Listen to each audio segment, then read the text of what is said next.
Our solar system began its life about 4.6 billion years ago, in a time when the universe was still young and full of raw potential.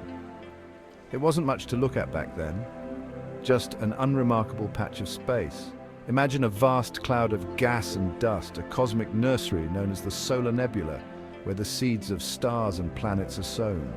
This nebula was a chaotic mix of leftover materials from long-dead stars, a swirling mass of cosmic debris. It was mostly hydrogen and helium, the lightest elements in the universe, forming the bulk of this primordial cloud. Sprinkled throughout were heavier elements like carbon, oxygen, and iron, the essential building blocks of planets, moons, and even life itself. This cloud was immense, stretching across light years, a vast expanse of potential and possibility.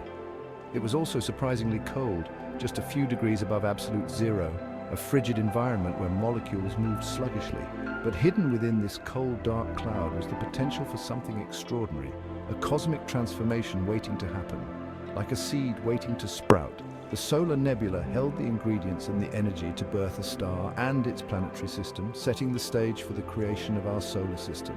Over time, gravity began to pull the gas and dust together, causing the nebula to collapse in on itself. As the material clumped together, the central region began to heat up, eventually forming a proto-sun at the heart of the nebula. Surrounding this proto-sun was a spinning disk of gas and dust, known as the protoplanetary disk, where planets would eventually take shape. Within this disk, particles collided and stuck together, gradually building up into larger and larger bodies, the precursors to planets.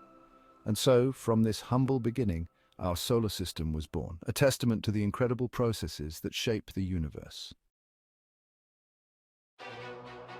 The trigger for this cosmic birth was gravity, the architect of the universe. Gravity, an invisible force, has been shaping the cosmos since the dawn of time, pulling together the very building blocks of stars, planets, and galaxies.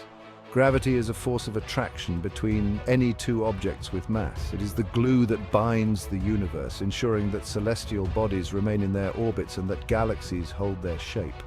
In the vastness of space, gravity relentlessly pulls matter together. This force acts over immense distances, drawing in cosmic dust, gas, and other materials to form larger structures. In the case of our solar nebula, a chance event, perhaps the shockwave from a nearby supernova, upset the delicate balance. This powerful explosion sent ripples through the nebula, triggering a chain reaction. This disturbance caused the cloud to collapse in on itself. As gravity took hold, the once stable cloud began to contract, drawing in more and more material. As the nebula shrank, it began to spin faster and faster, like a figure skater pulling in their arms. This increase in rotational speed was due to the conservation of angular momentum. This spinning motion flattened the cloud into a swirling disk. Within this disk, particles collided and stuck together, gradually forming larger and larger bodies. At the center of this disk, the material became incredibly dense and hot, setting the stage for the birth of our sun.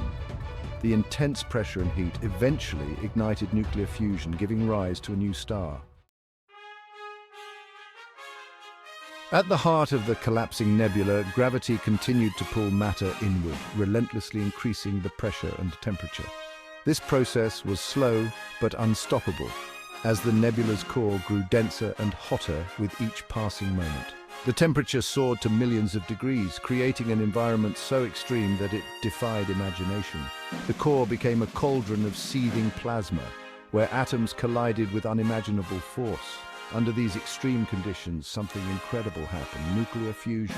This was the moment when the core's intense heat and pressure forced hydrogen atoms to merge. Hydrogen atoms, forced together under immense pressure, fused to form helium. This fusion process was not just a simple combination, it was a powerful reaction that transformed matter into energy. This process released a tremendous amount of energy, flooding the surrounding space with light and heat. Our sun was born, a new star blazing with the energy of countless nuclear reactions. This newborn star became the gravitational anchor of our solar system. Its powerful gravity began to dominate the surrounding space, pulling in gas, dust, and other material. Its immense gravity held the swirling disk of gas and dust in its grip, shaping the destiny of everything that orbited it. Over time, this material would coalesce to form planets, moons, and other celestial bodies, all bound by the sun's gravitational embrace. While the sun blazed at the center, the surrounding disk of gas and dust was also undergoing a remarkable transformation. Within this disk, tiny particles of dust, remnants of dead stars, began to collide and stick together. This process, called accretion, is like building a snowman one snowflake at a time. Gradually, these dust particles grew larger, forming pebble-sized objects, then boulder-sized, and eventually kilometer-sized bodies called planetesimals. These planetesimals, the building blocks of planets, were scattered throughout the disk, constantly colliding and interacting. The stage was set for a cosmic shooting gallery.